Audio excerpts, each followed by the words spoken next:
system ya Museveni sije baachawa individuals abantu baachawa system ababbi abagirimu abatatuusa nga Kaseya kutte banene pakati kankubuuza if Nabbanja came in a government, a new government, singa bali mu makomera badduka n'obujozi bwabwe bagira bati obujozi olina okukkiriza bakunye ku mutwe bakunyaleko ekyo takiwagaana oyo nona talinyako ate bajja oyo mulezi bwatanveewo njagenda nkubaka bane bamba ojja mulaba nga atambulye mu kakali kabane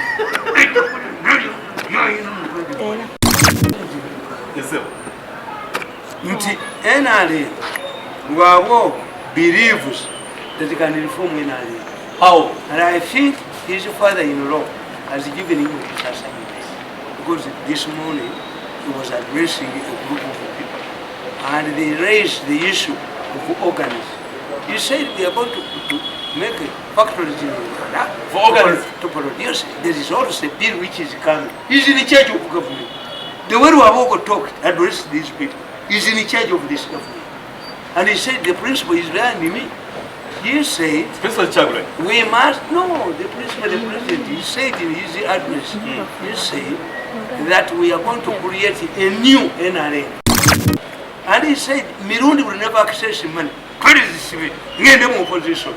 Ejogere abasajja bano njagala ndibamale. Nja kubeera mwafu, mwe ino sente zonna zammwe. Lwaboga agamba tojja otya. Because I killed their bill, you will see it. Genda kutambula ebintu bemu abyanzite bamu. Nyate Lwaboga wamusoka mu system. Ati nkubuulidde mbwe nina okumufuka antiike nina okubeera olugoso olwokusatu. Era olugosi nswera empunu. Tosobola. Nakanaka yina entwi kano. Abagambi bamubuuliriza nti bizinesi yawuganiza mirundi eri. Yes, I cannot access money. Museveni yampadde sente naziremesa. If this money does not come, it is going to create a wedge between me and Museveni. For the first time, I'm going to remove, to get out of Museveni's team. Yes! If Museveni cannot handle his son-in-law, yaganye police for private secretary of compensation zane. Namugamba mmoja mugu. If that money does not come, this spells the separation between me and Museveni. Am I going to be ruled by Lwabo? How? Am I going to be a servant of Lwabo? Never. Am I going to be a poor pauper? Do you? If I want to get money, is Museveni was kept me in poverty 8 years. Million advisor. Amafuta nzenge ekiramu. Chichi katimba tadde. Nitwe njokola omulenzi oyo akwate ku sente zange nga bw'ayogedde. We cannot allow Mirundi to access money. Njo mbadde omwezi nangirire. Ekyokulya mwezi wange mwina yonse. You give me security because you want to kill me. It's the government that wants to kill me. But in government I can do without security. My vehicle is under international satellite. Kill me and see. What do I want from these people? Lwaboko has arrogantly said we cannot allow him to access money because he killed our business of organs. Who can allow you to be president when you this is the business paper? If I don't get this money, because Lwaboko has blocked it, it signs a covenant. This is when I'm going to kuva ku Museveni. Tinja kubeera mwavu. Ntambulira mu lugosi. Nina okutambulira mu lugosi. Lwabo mi ngende waffe ndikolesa. Ati kubuulidde Museveni yampadde ssente. Lwabo is threatening the police private secretary. Era akyogedde mu meeting y'olwaleero. We cannot allow this man because he killed our business. Lwabo ngende waffe ajja kutambulira ku mukakali kabalebe. It would be in the interest of Museveni. Naye akaloga bameka. To prevail over his son. To leave me alone. Nja mutambuliza mu kagali kabalebe. Lwabo gwe mutambuliza. Nkubulidde. Because do you think we were bought from supermarkets? Nti nina kumugenda mu lugosi lwe. Yapata sente. Ngende ambakolere nga ndi wansi sente zazifunye embwege nalinja batta ninya benyondo mwaso omutwe emanyi baba malala yazuura bino mu bisanja bisatu yazuura bino awokutte wafu ate wajjako wano mulanga abatasaaga zino channel. Alright, abalabe fina abalungi na Flashlight in Uganda kwe tuliyo kubabereza amu no mutabani wa Yokana Tamale Mirundi amanyi okutanya ensonga mu ggwanga ate naawe n'osiiwe okkiriza nti yayogeddeko bizaamu obuzinza ate ebikusanyusa. Tamale Mirundi omu yekka ndowooza mu bannayuganda ba professional journalist bitwasigazaamuko okusigala nga banyonyola ensonga ate naawe n'omatira ate n'okkiriza. Kwe tuli ennaku ez'emabega Tamale yagambako nti Rwabogo bakaka bakandiho bononye system ya Uganda. Naffe ne twebuuza system bajononye batya. Kyaddacho nako lwaleero mukulu Rwabogo naye avudde n'agamba oba president amwaga. Ne twebuuza nya bataddeko muteeke basindise musindike nange simanyi. Ne juzu yagamba nti nno ebijambiya bino byegendereze ababirimu bamenyini balina kibabala. Ne twebuuza babala ki? Tone Yokana wali mwekumire kumikutu the Flashlight in Uganda okusigala nga tubaweereza Tamale Mirundi yekka twasigaza twabaza omukama nti akyamu kuminga musajja kyali mulamu mukulu Mirundi webale kuweereza history nasoma political science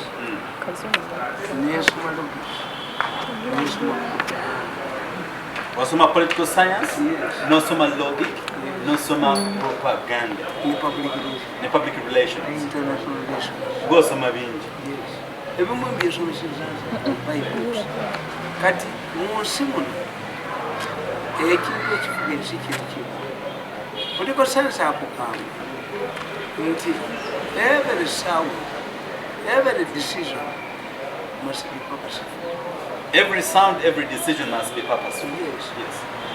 Buli kintu omuntu kyakola mu nsi kibeera purposeful. Omuganda tiwolaba nga kitubenga najjamu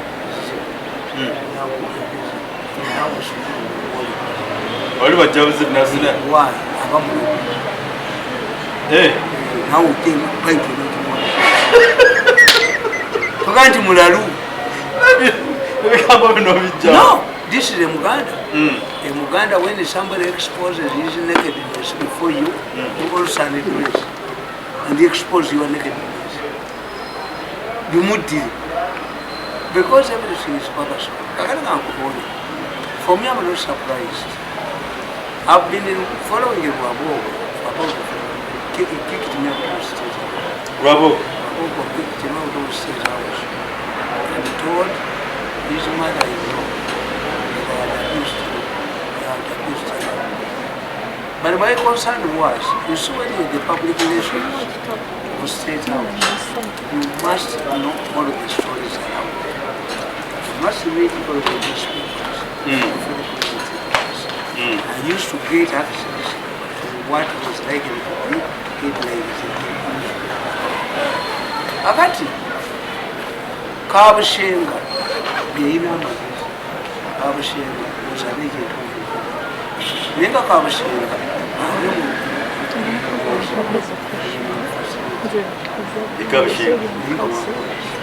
When I show you that just about government, but the government is full of mafias. Mbabas is a mafia. I detected Bundi Kabashenga used to carry out armchair opinion polls over the president.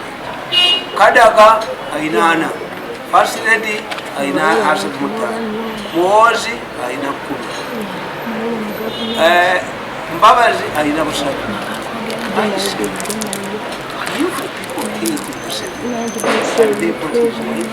They can never do that. And they got his Absolutely not. But this was done by Mbabas to incite himself to destroy his wife.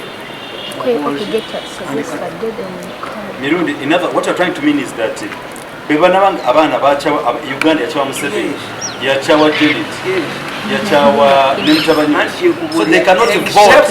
Except if people want, they put the things Museveni has done, Museveni has performed well. then they can vote his son. If Museveni has not done well, then his son cannot have a chance. Even his wife. If you have married a woman who harasses you, and your family suspects that they has given you poison, you go back, Wanga Baganda to illustrate it. Baganda, Butufino, Sakashaka, over them come rooms, Baku Kuza, the use of Moors. Mkozawana bamushara bakanokanaki wala bali basaza amagezi nti makumbi yafa kali kakala kufuna kali tuzakabanga makumbi yakawase nakagobirisa nasikiza muwala is a strategy by Baganda. Look what when Moi sponsored Uhuru Kenyatta was defeated. When Uhuru came on his own, he won the president. Because you buy no which I the same Uhuru Kenyatta, but the reason was, do we extend Moi, can we rule us by through proxy? It's a proxy. Proxy means that we got it from economics. The company is somebody who controls the share and vote by proxy. It doesn't need to come. If those who don't, if Museveni has performed badly, can his son succeed him? From where? Can his wife succeed him? Can his mother succeed him? Except if the members of the first family has revolted, rebelled against Museveni, and they say, oh, like what Gaddafi failed to do. Gaddafi, Islam wanted to reform the Libyan system. Gaddafi said Islam amended defenses and those who were fighting Gaddafi. Islam donated the money to the Bush Foundation. Islam was oil revenue should be given to authorities. As these people on a minister backward said, kubanga bano descent nebuliza iko ku local authority bebaleta no descent abadipini sent oluziba ne baddayo nazo bagenda kusiba abagwagwa ku byalo. Islam managed to harmonize the difference between Uhuru and Gaddafi. Yasasula local najisasula bungereza yagala gas neddi omusajja nemuta nomutwala sikutu where the sikutu the landway is the terrorism nebamuta. Kakati if Gaddafi had surrendered the presidency to Islam, things would have been different. Gaddafi would not have been died. Gaddafi would have surrendered the authority to Islam. Why? Islam was seen by Libyans as a reformist. And in Uganda we have several things. We call it reinventing in politics. We call it Museveni can reinvent himself. Because what it tells you that the NRM was not lost support is Nabanja. Nabanja is the prime minister of the Museveni government.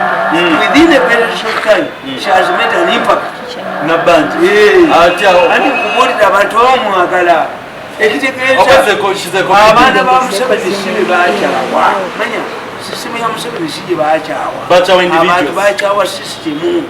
Ababbi abagirimu abatatuusa nga kasa yakutte banene kakati kankubuuza if Nabanja came in a government, a new government, singa bali mu makomera badduka n'obujonzi bwabwe bagira bati obujonzi olina okukkiriza bakunie ku mutwe bakunyaleko betotakiwagaana oyo muna taliniyako ate bajjamu oyo mulezi bwatanveewo yagenda nkubaga bane bamba ojja mulaba nga atambulye mu kakali kabane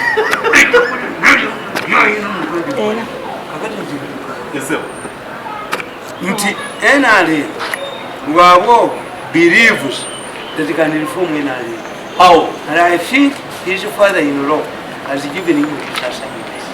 because this morning he was addressing a group of people and they raised the issue of organs. He said we are going to make a factory in Uganda for organs to produce. There is also a bill which is coming. He's in charge of government. The way Wabogo talked, addressed these people, he's in charge of this government. And he said the principal is behind me. He said, we must, no, the president, he said in his address, he said that we are going to create a new NRA. And he said, Mirundi will never access money. Credit ngende mu opposition. Ekyokulya abasajja bano njagala ndibamalira. Nja kubeera mwafu, mwe ino sente zonna Lwaboga gamba toja otya. Because I killed their business, you will see it. Genda kutamala bintu bemu abyanzite bamu. Nyate Lwaboga wamusoka musisi. Ati nkubuulidde mbwe nina okumufuka anteeke nina okubeera olugoso olwokusatu. Era olugosi lwe. Nswere empunu. Tosobola. Nakanaka yina entwi. Abagambi bamubuuliriza nti bizinesi yawuganiza mirundi yes. I cannot access money. Museveni yampadde sente naziremesa. If this money does not come, it is going to create a wedge between me and Museveni. For the first time, I'm going to remove to get out of Museveni's team. Yes.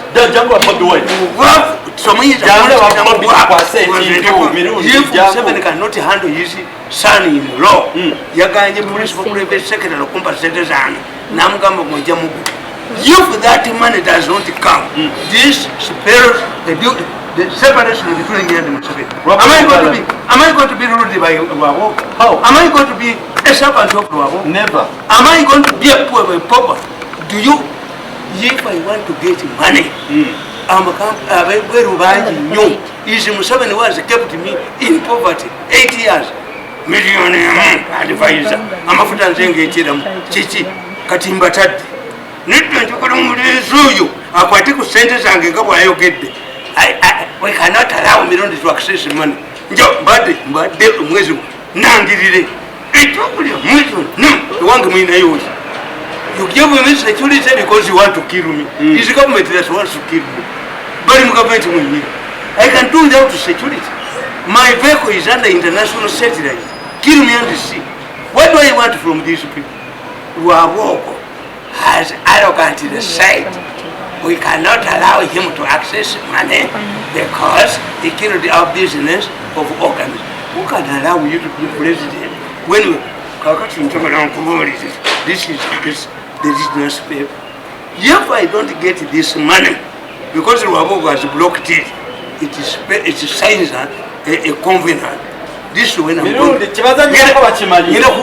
kuva ku Museveni tinja kubeera mwavu bannange kutambulira mu lugosi nina okutambulira mu lugosi lwabo mi ngende waffe ndikolesa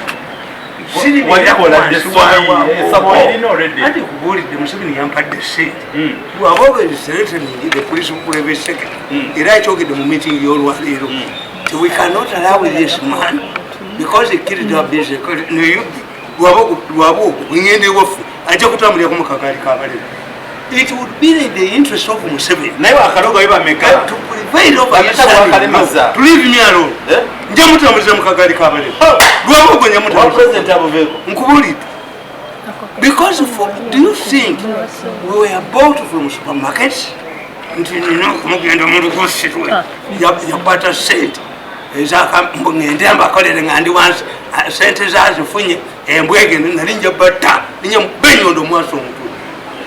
So for me I know Uganda, Uganda mama nyo. Let me tell us Lwabogo cannot be president of Uganda. How atandika atya eno government yabasikira no internationally he cannot.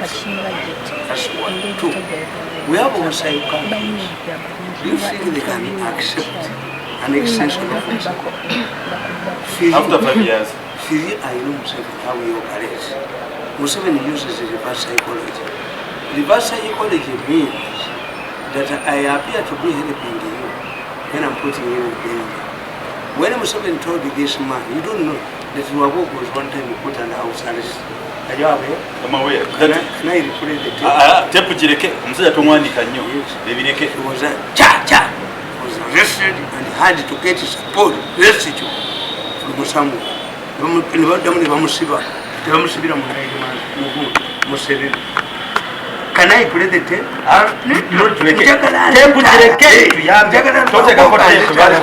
Abantu bamukwateko olabe bwadduka olaba abantu bwe babattirawo mutegere nti abantu babakyawo. You mudidde essomero erikunamyeriti mulizinamu amazina g'ekikiga. After 30 years you don't have other people around. Mwalirimbyeko nemuga nti gundi naye kafuluti ono tadoma nemujjayo n'omuntu wakafu babaganda bali kondemu yani oyo wentuwe olaba tasobola nakulwanirira kazinda basumuludde omuyikibwa basumuludde gundi yatta abantu lwakasiisi basumuludde abantu bonna ye kazinda mbabazi gwe yakozesa okulwanyisa fasireti yalime ono ne kabaka omukaga agenda wa Museveni nanti gogologa abasajja oli kati oli toyapuzwa muloga okufuna sente ogenda e Germany omujjanjaba amala agenda wa Museveni mutubuulire tuleke obwakabaka Buganda mutubuulire lwe mugendeyo nemebbasangayo tasobola kulwanyisa kazinda aveeyo nolyokakongobola singa kazinda yabadde akoze hoteri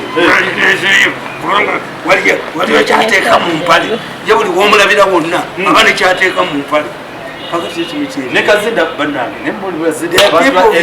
Museveni said the people of Uganda they said I cannot groom my son. He's right, let him market. But Museveni's son has an advantage. One, may I believe Muhozi? Yes. Which advantage? Muhozi has more advantage. But Muhozi defeated defeated Kakony? Yes. Muhozi? When Muhozi landed in Uganda, have you ever seen Kony? If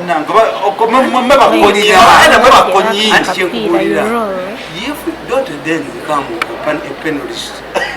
If you want to become a panelist, then I'm telling you. You can't tell me. History, politics reaches a time when it is a name and performance. The woman who came here, the South Korean president, Park, how far General Park liberated. You see, after the Korean War, then this man, who is the grandfather of the current president of North Korea, launched an operation, a war, to unite the two Koreans. Because the young uncle had born in a draw. But it was provoked by General MacArthur. MacArthur said, what if I go to America? What am I going to do there with the redundant? So MacArthur provoked the war by bombing Chinese cities. China was sending 1 million people on the front line. We were about to destroy the whole of South Korea. But the Americans had developed the technique of landing behind the enemy. And it ended in 1954 with an airstrike. But General Park, the father of this woman was put in prison because of corruption. When you go to Pakistan, Bhutto was the prime minister and appointed an army commander. The army commander was who? He is born in Uganda. Army commander. The man who the president of Pakistan. Yeah. Who took the army to talk about it. I forgot his name. Is it from Uganda? His father was working. Last time, location you have to go over there. Yafa. He captured the power, but I've forgotten his name. But his father was a medical doctor in India. When Amin expelled the Indians, the younger man went to Pakistan, joined the army, and he eventually became army commander. And this Korean boy, the Korean president, grew up in Uganda. President Pope Johnny Paul, his relatives were buried in Chiyini, in Mkono. The Israelis at one time, the United Nations was considering creating a Jewish state. The Karamoji is as big as Korea. That's why the Varuna family are there. The most influential people in the Karamoji and So today president the Bhutos have dominated the Pakistani politics. The Bhutos. When you go in India, a population of 1.6 billion people, the Indira family, the Gandhis, and the Muslim descendants, the Gandhi family. This you see, Gandhi, in 1947, he opposed the separation of India into Pakistan and Bangladesh. This was one of at the time we grew up, there was East Pakistan and West Pakistan. So Gandhi opposed the separation until he was assassinated. So in 1947, India split into 3 countries. India and Pakistan, the Hindus and the Muslims. But the Indira Gandhis, the Rajiv Gandhis, don't belong to Gandhi. They belong to India? No. They are descendants of Nehru. Nehru, who was a friend of Gandhi. Nehru realized that Gandhi wanted to value his political achievement. He didn't want anything, he was drinking cold milk from the cow. He went to South Africa. There was a time when he went to Britain, the Prime Minister asked him, why are you Muslim? Gandhi told him, I'm one of Muslim because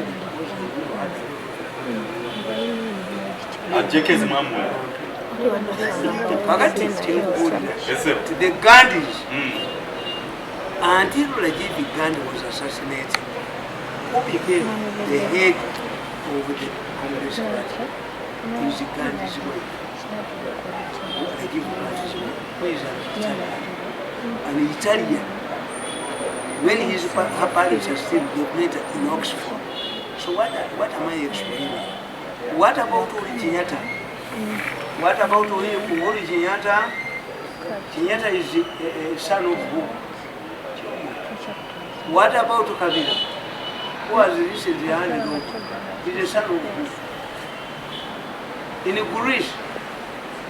Why do you say that Bush in an advanced country like the United States, after over 8 years, Bush his son went as he was a child in the White House, he went back as a president. Why is it that Clinton, the wife of Bill Clinton, almost became president of the United States? She was defeated in the Senate. What does it mean? What does it mean? Why is it that when you read Kuan Lee, developed in Singapore, when he retired, his son became president of Singapore? What's the coincidence? Where have you seen an in-law succeed the father-in-law?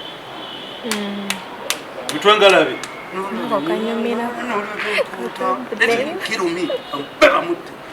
Umanyiti nti zirimu amasavu okusinga oyiro. Twamuze sonna abambala kiragala kuba mulinze bulungi. Bamwepikira. Museveni wanted to incite people against his Mukoko. It is reverse psychology. Yep. Museveni knows that his Mukoko cannot rule this country. I wrote 10 years ago that Luabongo is the most hated member of the family. But if you understand Luabongo, you know why? Luabongo was a gate man. From gatemanship to president. Now, from gateman to president. How?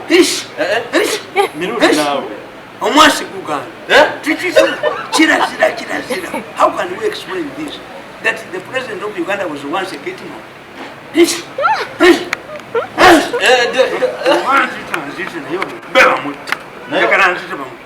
You will never rule this country.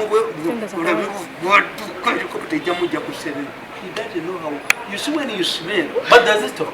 when you smell, you don't know that you smell until somebody whispers. Nagamba wonye. They must say, you see, what I've seen about Westerners, they use Baganda as an apparatus to prove a scientific discovery. Baganda money maker. Yani oyo. Mpanga natunda amakampuni g'abantu assets antingidogizi oyo makuya nagenda mukabaka alese miliyoni 10 nga za Mandela n'obukooti bwobukiti. Those ones are finished. Bamayiga. Yes, Baganda religious leaders are wanting. Baganda religious leaders are wanting. I was invited to attend the ceremony presided over by one of the religious leaders in Buganda, who is in Buganda. I refused to go because the purpose of the party was to celebrate the appointment of somebody. In Buganda goes to so ne country, you know, no Wenga Buganda Munyako. The religious man. I refused to attend. I was invited to attend. This religious leader is going to attend. Me to attend? Me? That you are celebrating the appointment of Benani Muganda? Mbaba's announced the coming of the Pope. When Siranda was the vice president, Ngaruanga Muntebe, Yamuita, Katunde Yambala Namuita. Therefore, Museveni should show us Musika. When the Musika is there, a Catholic, second year vice president is there. But because they have taken Mbabasi's money, at one time they embarrassed Luanga. When they revealed that he was having a company, running a company with Mbabasi's daughter. But I was umwana wa Mbabazi omwakazana. Oba waliko nebigendera. The Catholic Church would have been embarrassed. Kakati bana Abaganda basisi bantamu. If you're not a hunter, then you must cleanse the social. Tukute tudde kubatabanyibo awali Alan Sewanyana awamule Segiri. Ono ye gadimba anonya sente wasale. Ye gadimbeera. Mwabayina ettaka. Mwina square miles. Tudde ku mukwano gwo Kaka. Yes, centers. Ebya Kaka byatuuseewo. Centers kimwa wasale ne bamukubane mu kifaananyi. Gadimba. Gadimba. Olangira gadimba. Mwabayina ettaka. Abayina buli kantu konna. Banonya kye wasale. Ayagala kigulira magala ddiba kati omanyi ayagala nnyo ekigulira magala eddiba eyo tune eyo nze Saleh. I found Saleh in the bush in 1983. I've never gone to Saleh. Mirudinga ali mwana muto. Saleh presided over the last funerals of my father. My children are telling me, why don't you take class to Uncle Saleh? He knows you. Umanyi kwatukwatira obujja. Lwakito twala nti nengende Saleh. Kamiliyoni nasooka okulaba Saleh. Kamiliyoni tasobola kunsooka okulaba Saleh. Kajja kujja kwogere. Bamirundi mbalabira. Wama Kamiliyoni tubole. Ani yasoose omula. Me. Ndi the prime minister, vice president, ndi wasali. Soboka Kamiliyoni kani kakuyita kani kagenda akamulaba. Nzisobola. Ego ya. I'm egoist. I'm a very arrogant man. Credibility, integrity. It is in you. Yeah. Soko tubulire Kaka bitusewa. Kaka code. Omukubidde ekyazi. Uganda Kaka code. Nebo tubulire ekituufu kye kiriwa. And I had a speed boat. And I went to the Kaka's place. I condemned the Kaka. But what I'm telling you, Tubulire. Let's ask her. Kaka, whatever he was doing was reported in the media. Did the government change Kaka? Even when he had his wife, he refused to go to because safe houses belong to the government. It's the government that pays for safe houses. Didn't Kaka have experience? What was their reaction about Kaka? Why do they want to offload the Kaka now? Is their practice?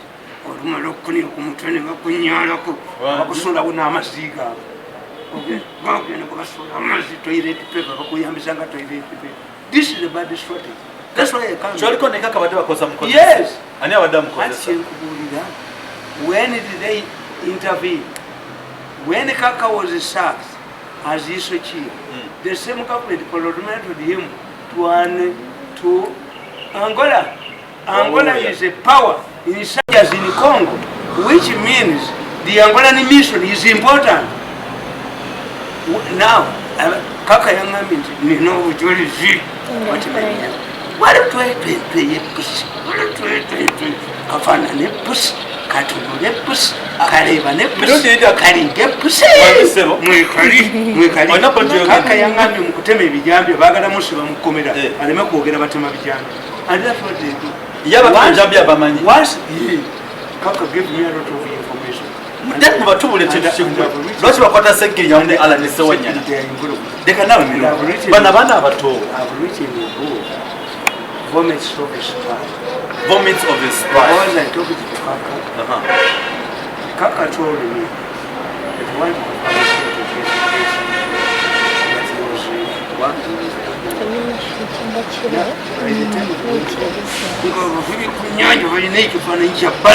Ero bala mukana mubiyuka bala mukana mubiyuka bala mwe bamukwatira mu no baba mwaso kutwali nyekesi bala muyagenze esisi akoleyo ngakola ki musecurity akola kani kako gumuntu yo bala muyabatawo singa kati ali munyama ya muda ya byenyanji kakati kakandanyiriza na mpeki ekyo kira nti nabatezo mu wakakachayina influence muyiso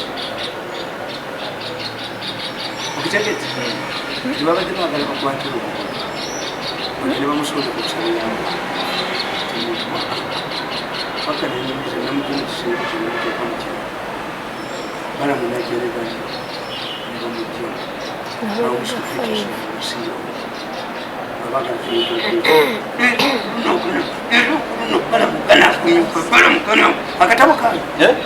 Vomits of what? Bundi subi naje wange kumaji. Neba na bona bagenda wa milungi. Nanti kweka kensa. Wasoma propaganda. Yena nyumize nangati wa. Abaseke bambaza sabukozi sa. Sobi. Oyo muyaye. Nebakazi. Ono. Bakazi bange babiri baba wasere baba fuyise. Bandi kuchizinga. Ngatwali chikumi kye bamba. Wangi. Ndi joko liyo. We bobala woza bo kaka tonda byatondo kwalise. Wena kwa handing it dog. Silver and master. We know kizo vele Murugosi. Over number 3. Current demand regulated they can work understand. I would almost qualify the But you're right. Yes. You're right. So nobody can put me in media center and I can tell you. You ever said the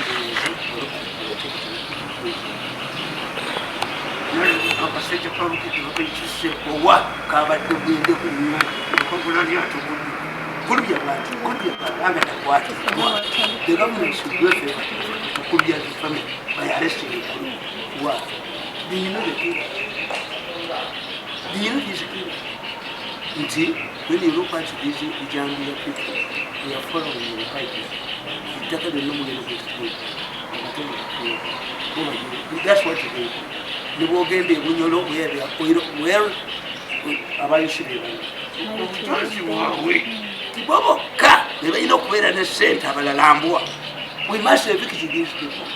Just intimidate them so that by the time the Bible I need the value was come ngafetu you.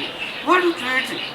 Hai bodi yanga mukataba ka mpandi se kwa kwetu page push kafa ne push katu ne push kaleba ne push Bruno tukagenda kekaliwa Bruno abantu bagenda baba kekaliwa wa mukanda wa kujeni kaka yakampate ko bujeni kaka yampate data naye ngolo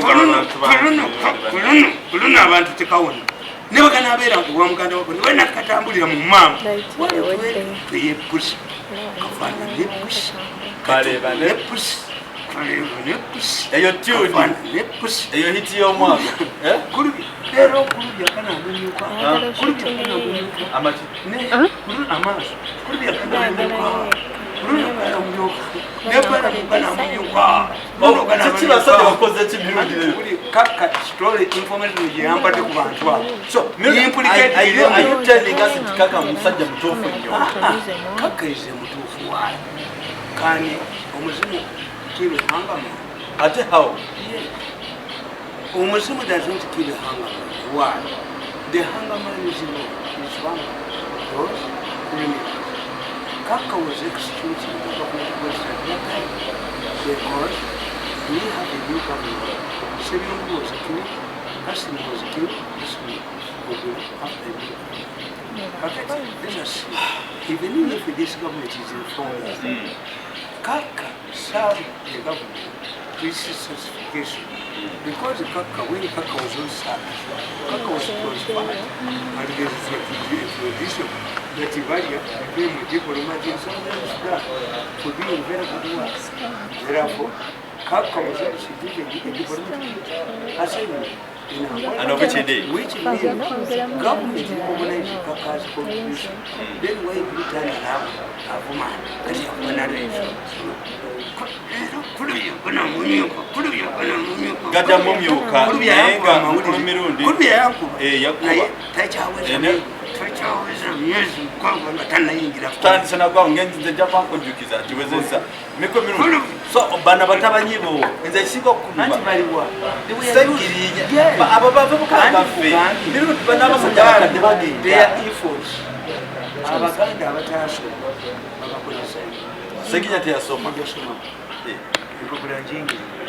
they fear, you see, a man like me, they fear to use it. Why? I'm intelligent. Have you ever seen me committing a crime? For what? Even when I was in the state house, I knew that the government is come and go. That's why you always think of tomorrow. Yes, I can move in the company. Yesterday I was in the nursery. He was walking in the streets of Nazareth when the people were waving. How many minutes can be? But I can move everywhere. The permanent security of an individual is the people population. Community ngomaliriza ono tugenera abandi kitokiwanuka. Bana abasajja bakozesa abaganda abatali bayigirize. Okusuna abaganda abatali bayigirize banategeka nti bano bakozesa nga toilet bagundi toilet paper olumala okunya ngesimu ngabasuula mu kto. If the toilet paper has a bit of coming esobola okugiza the medicine otya your government look what the ayine yakuba abantu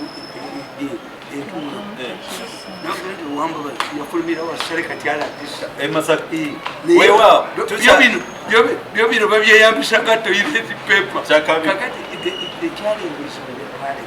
Mukumi tuchali mukweleze kwagala Uganda ate mwabale kwekumira ku the flashlight in Uganda tuno mutabani wa Yokana the Baganda who are illiterate satellite by every regime ndinga kino ekyakuba omwana wange nekisonde family yakyo nanje kisa baba kyasomuku ne bakandiko bavaayo basirifu. Do you say we stand at the scene of crime? Why then? Send there Baganda.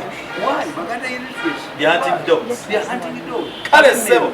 Ono yukosote yukoicho kukunode kati yagambye bwagenda kusereka masiro nimulinzi kwe sente ziwayona kamala kumusoga iruja kuba mu bantu nikarubi bamuteka mu buketo ya pisi ngatunda mukalakazi kati kiro wabuka ali kosi usino kosimuka bamukanda satunzi nabuka no mwana umulinzi nafukira dala kasimyanku kabuli kamukonna akayola kamukonna akayola yoli sente agizo buliwe omwana sibugala katyabo olwokuba bana abasajja maika wachawa muchawo olwokuba bamanyi the kabaka kandi ko from 7 why no nganze nakwata sente za tulingenda bela bakujanja personal money nawe nsonga eyo tuza okusukana nako lwaleero nenga mpozi ngabaliriza bayige mirundi gamaliriza government okujukira bendict kiwanuka emyaka namo mwenda mudakike mchana kitegeeza no bendict kiwanuka when you look what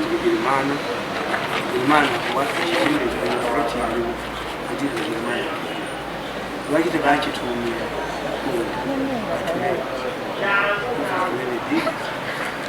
so the method of that after is a challenge to the judges standing but what is intriguing is that Chonokazi from the it this with yourself by saying that Chonokazi properties and innovative for me singa ndi community wa dentist nyumba yazo koma enyumba chon keje ko danole songe mukama tumwebaza batuwadde era tuyinza okumana ko lero twebaza omukama Yohana mutamu Yohana era wewe nyomukuru mimi ebigambo byonna bitasomesenseno the only political analyst oyo mulenzo oyo ye gwe mulenzo bagendereza omukuru mimi banakukwata ko nyuma ye bwafuwa n'enfu wanje bajja mukuru tatusuka wano akumata 10 ndi mukagali kabalema ekyo naliyo ina mutwe it is up his parents to tell him that mirundi zote human being bajja mukubabe bamulemaza mirundi mwesonywe mukulu lwabo okusaba mirundi mwesonywe muveeko esente za president yazimwadde zimuwe naye yagambye mbwa atakusinga amaanyi osobola mukubira ekikopo awangule nate babako boba mirundi kanoti access kamubaka tambye ekyo omwana oyo bwaba tavuddeeko mujja mulaba kunga atambye mukabali ebigambo byogadde bino bya mukulu mirundi yenga omuntu omusibyano sibyafe